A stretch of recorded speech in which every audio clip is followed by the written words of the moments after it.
Kosovës nuk i duhen një palë zgjedhje. Kosova humbi ball me zgjedhje këtë vitin në mram që pat 4 palë zgjedhje të ndryshme.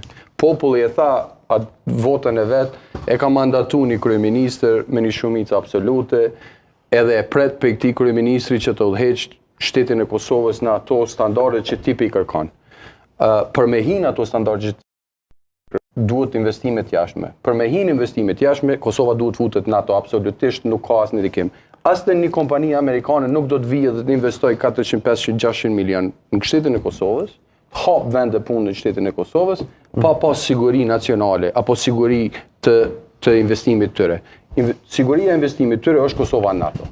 Që jemi në një rrugë, që unë mendoj, pse të ecim mrapa si Kosovë, për të mirën e Kosovës, për atë punë që është bërë për Kosovën sot, për standardet që tipi kërkon, që duhesh të mbajsh përgjegjës ata që populli i Kosovës sot e ka thonë, edhe e ka thonë gjatë zgjedhjeve të kaluara, edhe ka thonë gjatë zgjedhjeve 2021-s, populli i Kosovës e ka dhënë mandatarin, presidentja sot me dalë zgjedhje do të fiton zgjedhjen e popullit të Kosovës, kështu që unë nuk e di pse të ecim mrapa kur mundem të ecim përpara, e kemi një kryeministër që është i mandatuar, kemi një qeveri të formuar, kemi një qeveri që i ka mandatu gjithë ministrat për punë të tyre të përkatëse. Gjino, neve na duhet futemi. Ideja kryesore që përmendi Dardani se jemi në 30 sekondat e fundit të debatit, problemi është a e mbështet zoti Kurti zonë Osmani për presidente. Kushtojmë veç një minutë. Lansisht, s'ka minutë. Edhe në mënyrën që e thash, mbas qysh e ka mandatu populli kryeministrin Kurti me 51%, nesër me